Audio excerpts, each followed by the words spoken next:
Myanmar Nangan Minglaba. Great.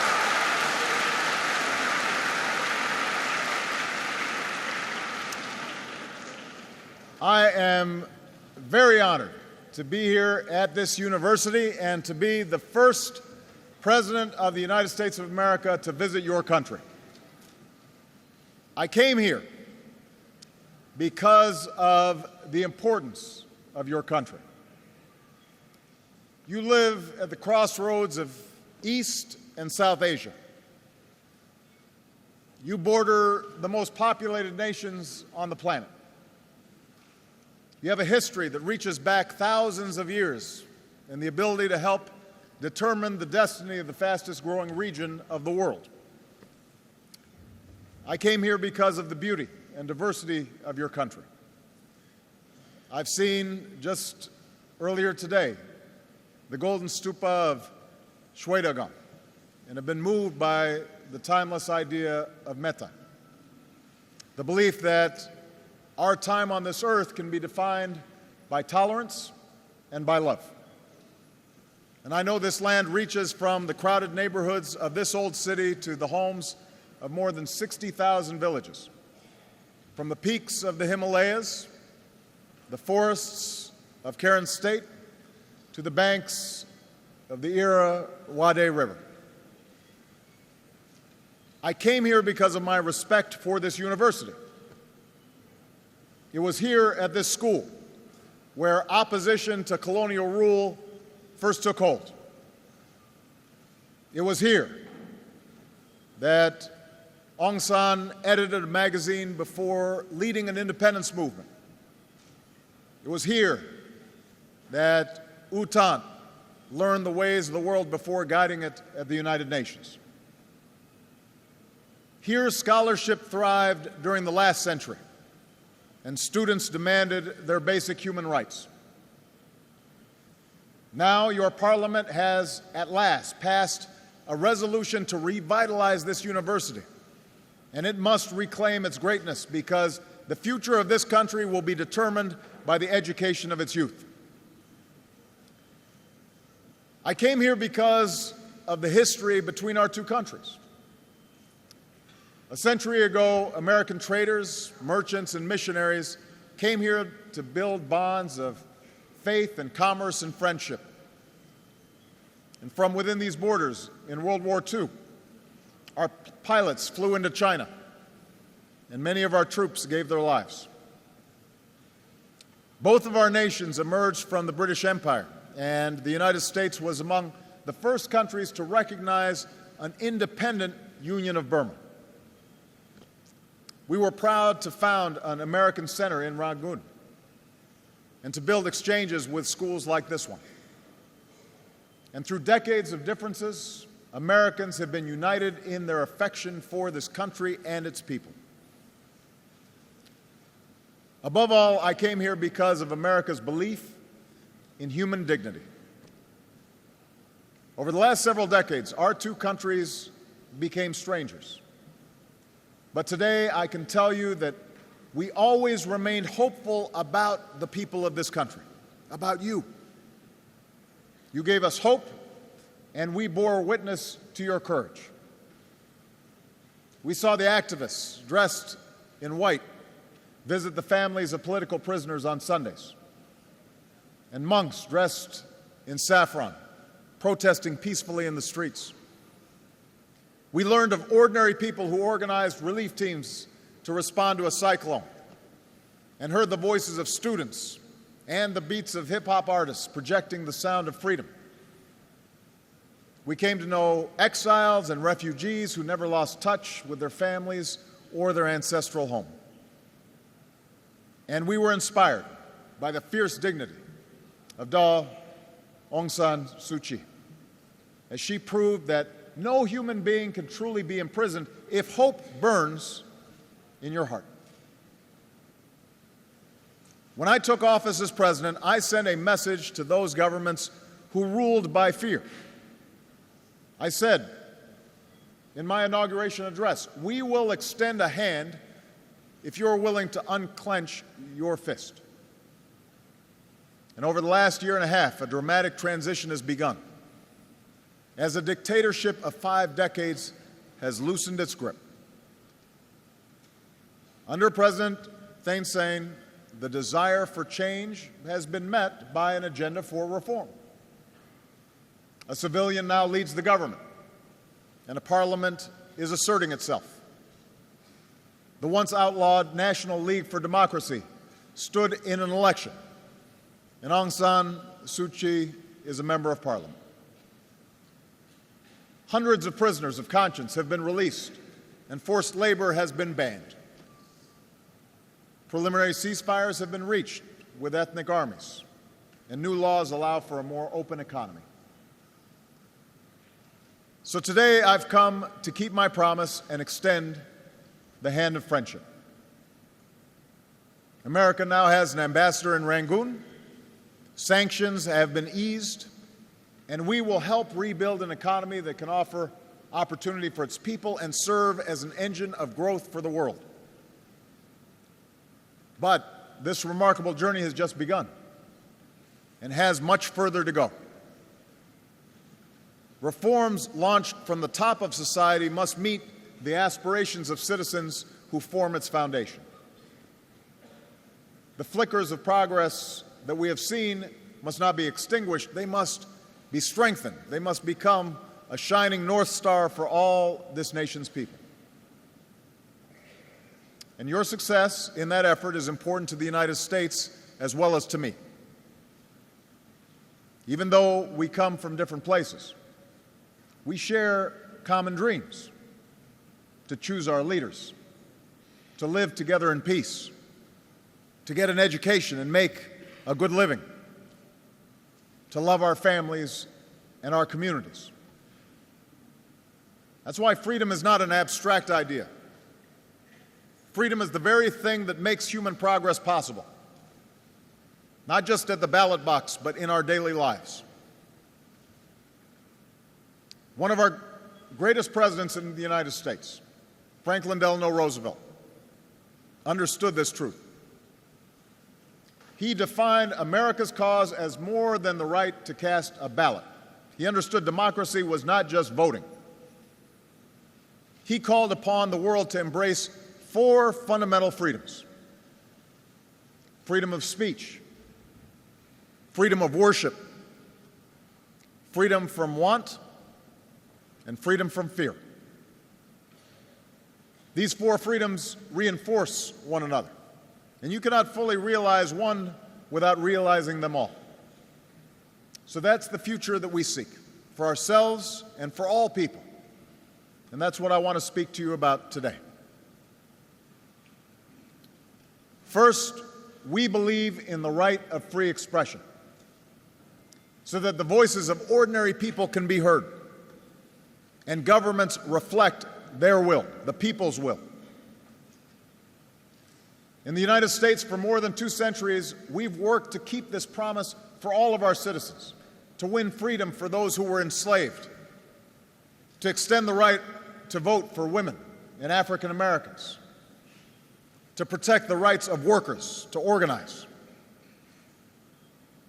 And we recognize no 2 nations achieve these rights in exactly the same way, but there is no question that your country will be stronger if it draws on the strength of all of its people. That's what allows nations to succeed. That's what reform has begun to do. Instead of being repressed, the right of people to assemble together must now be fully respected. Instead of being stifled, the veil of media censorship must continue to be lifted. And as you take these steps, you can draw on your progress. Instead of being ignored, citizens who protested the construction of the Midstone Dam were heard. Instead of being outlawed, political parties have been allowed to participate. You can see progress being made. As one voter said during the parliamentary elections here, our parents and grandparents waited for this but never saw it. And now you can see it. You can taste freedom. And to protect the freedom of all the voters, those in power must accept constraints. That's what our American system is designed to do. You know, America may have the strongest military in the world, but it must submit to civilian control. I, as the President of the United States, make determinations that the military then carries out, not the other way around. As President and Commander-in-Chief, I have that responsibility because I'm accountable to the people. Now, on the other hand, as President, I cannot just impose my will on Congress, the Congress of the United States, even though sometimes I wish I could. The legislative branch has its own powers and its own prerogatives, and so they check my power and balance my power. I appoint some of our judges, but I cannot tell them how to rule, because every person in America, from a child living in poverty to me, the President of the United States, is equal under the law. And a judge can make a determination as to whether or not I am upholding the law or breaking the law. And I'm fully accountable to that law. And I describe our system in the United States because that's how you must reach for the future that you deserve, a future where a single prisoner of conscience is one too many. You need to reach for a future where the law is stronger than any single leader because it's accountable to the people. You need to reach for a future where no child is made to be a soldier and no woman is exploited, and where the laws protect them, even if they're vulnerable, even if they're weak. A future where national security is strengthened by a military that serves under civilians, and a constitution that guarantees that only those who are elected by the people may govern. On that journey, America will support you every step of the way by using our assistance to empower civil society, by engaging your military to promote professionalism and human rights, and by partnering with you as you connect your progress towards democracy with economic development. So advancing that journey will help you pursue a second freedom, the belief that all people should be free from want. It's not enough to trade a prison of powerlessness for the pain of an empty stomach. But history shows that governments of the people and by the people and for the people are far more powerful in delivering prosperity. And that's the partnership we seek with you.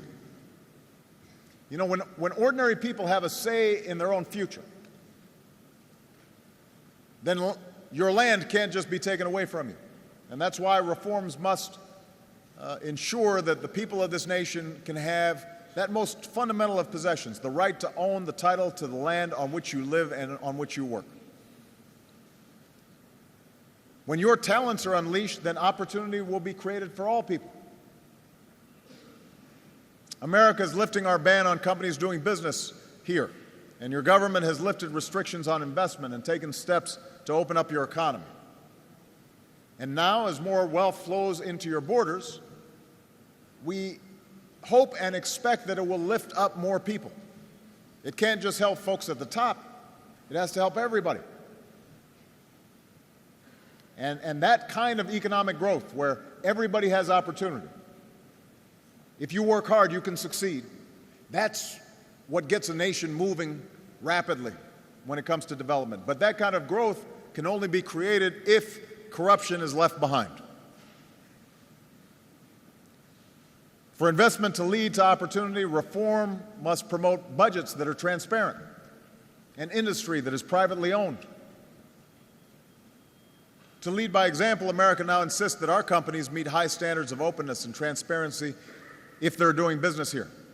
And we'll work with organizations like the World Bank to support small businesses and to promote an economy that allows entrepreneurs, small business people, to thrive and allows workers to keep what they earn. And I very much welcome your government's recent decision to join what we've called our Open Government Partnership so that citizens can come to expect accountability and learn exactly how monies are spent and how your system of government operates.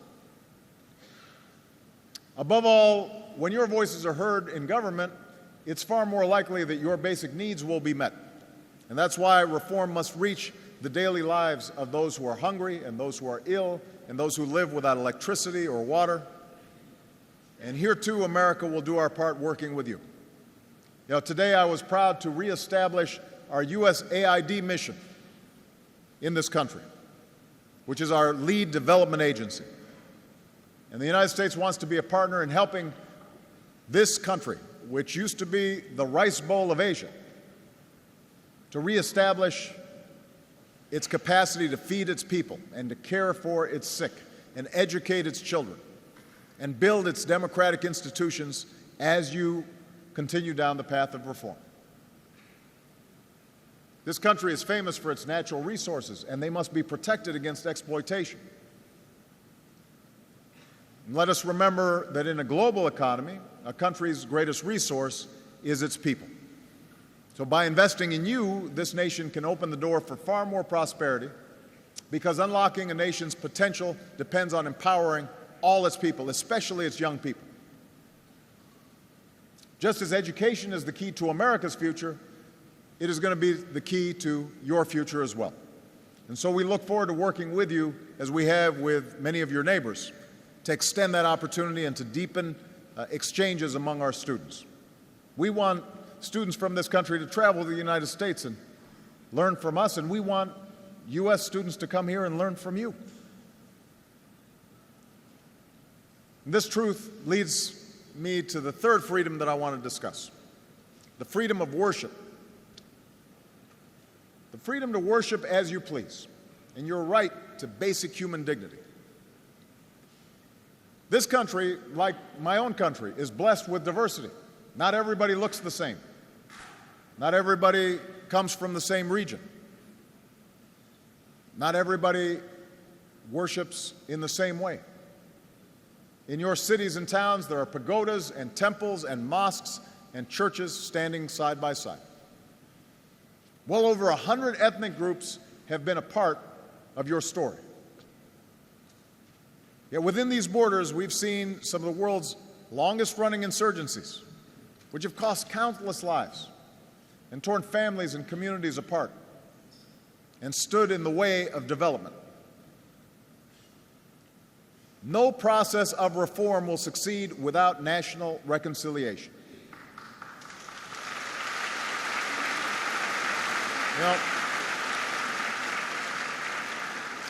You now have a moment of remarkable opportunity to transform ceasefires into lasting settlements and to pursue peace where conflicts still linger, including Kachin State.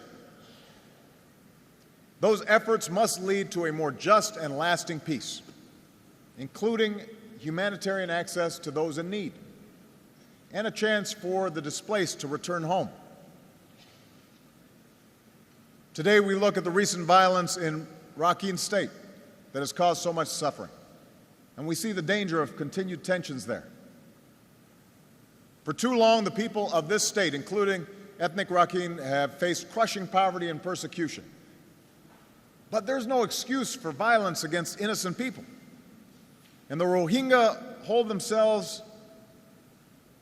within themselves the same dignity as you do and I do. National reconciliation will take time, but for the sake of our common humanity and for the sake of this country's future, it's necessary to stop incitement and to stop violence. And I welcome the government's commitment to address the issues of injustice and accountability and humanitarian access and citizenship. That's a vision that the world will support as you move forward.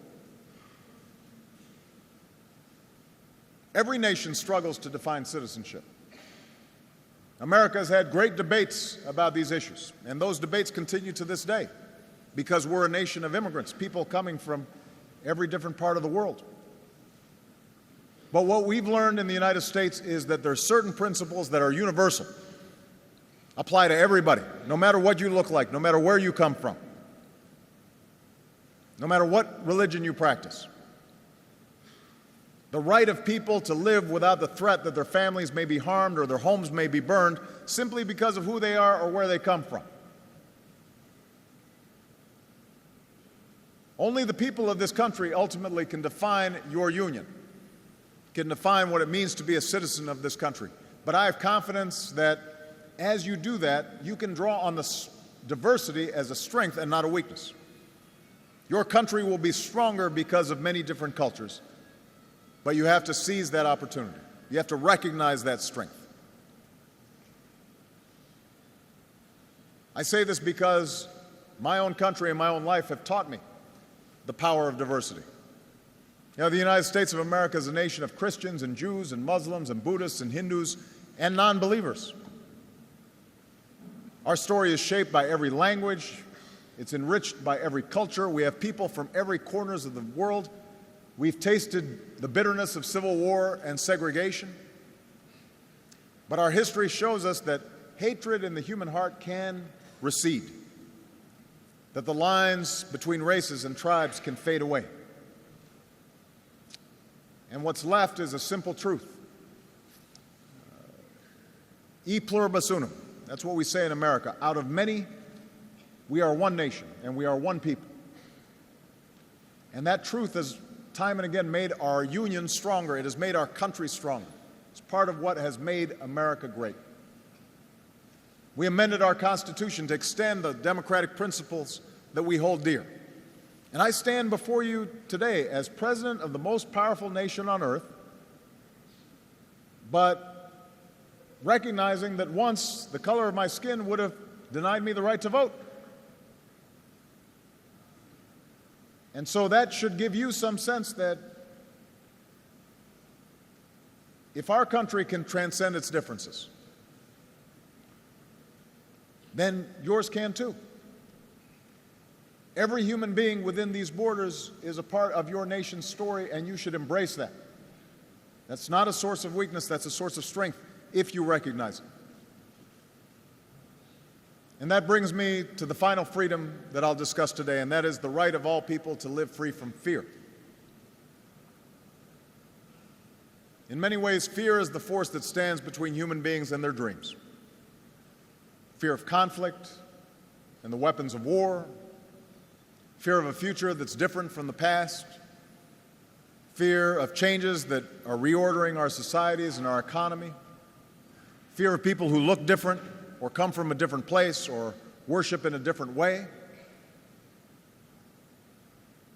In some of her darkest moments, when Aung San Suu Kyi was in prison, she wrote an essay about freedom from fear.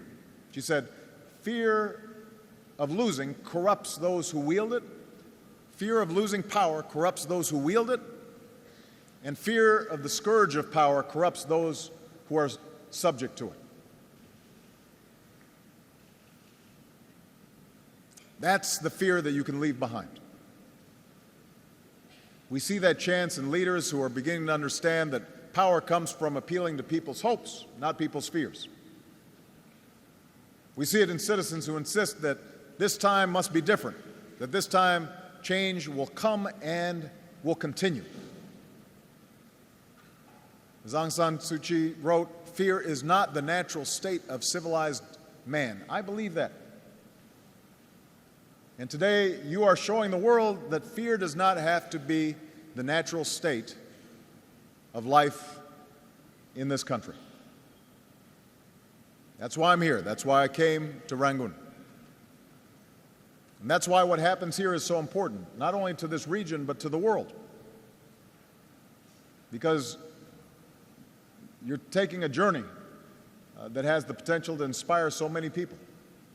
This is a test of whether a country can transition to a better place. The United States of America is a Pacific nation, and we see our future as bound to those nations and peoples to our west. And as our economy recovers, this is where we believe we'll find enormous growth. As we've ended the wars that have dominated our foreign policy for a decade, this region will be a focus for our efforts to build a prosperous peace. Here in Southeast Asia, we see the potential for integration among nations and people. And as president, I've embraced ASEAN for reasons that go beyond the fact that I spent some of my childhood in this region, in Indonesia. Because with ASEAN, we see nations that are on the move, nations that are growing and democracies that are emerging, governments that are cooperating, progress that's building on the diversity that spans oceans and islands and jungles and cities, peoples of every race and every religion.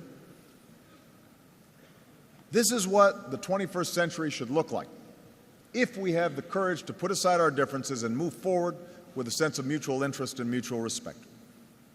And here, in Rangoon, I want to send a message across Asia. We don't need to be defined by the prisons of the past. We need to look forward to the future. To the leadership of North Korea, I've offered a choice. Let go of your nuclear weapons and choose the path of peace and progress. If you do, you'll find an extended hand from the United States of America. In 2012, we don't need to cling to the divisions of East, West, and North and South. We welcome the peaceful rise of China, your neighbor to the north, and India, your neighbor to the west. The United States will work with any nation, large or small, that will contribute to a world that is more peaceful and more prosperous and more just and more free. And the United States will be a friend to any nation that respects the rights of its citizens and the responsibilities of international law. That's the nation, that's the world that you can start to build here in this historic city. This nation that's been so isolated can show the world the power of a new beginning and demonstrate once again that the journey to democracy goes hand in hand with development. I say this knowing that there are still countless people in this country who do not enjoy the opportunities that many of you seated here do. There are tens of millions who have no electricity. There are prisoners of conscience who still await release. There are refugees and displaced peoples in camps where hope is still something that lies on the distant horizon. Today I say to you, and I say to everybody that can hear my voice, that the United States of America is with you, including those who have been forgotten, those who are dispossessed, those who are ostracized, those who are poor. We carry your story in our heads and your hopes in our hearts. Because in this 21st century, with the spread of technology and the breaking down of barriers, the front lines of freedom are within nations and individuals, not simply between them. As one former prisoner put it in speaking to his fellow citizens, politics is your job. It's not only for politicians. You know, we have an expression in the United States that the most important office in a democracy is the office of citizen. Not president, not speaker, but citizen.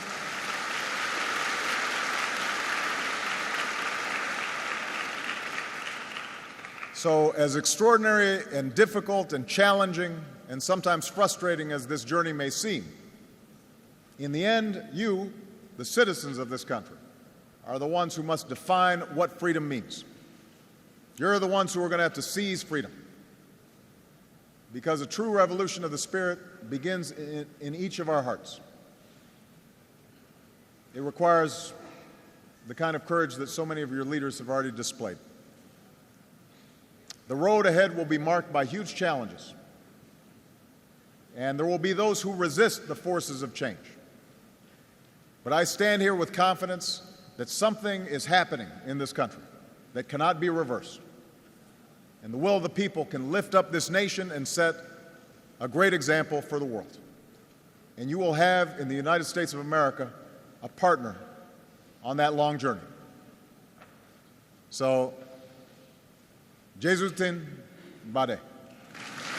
Thank you. Thank you.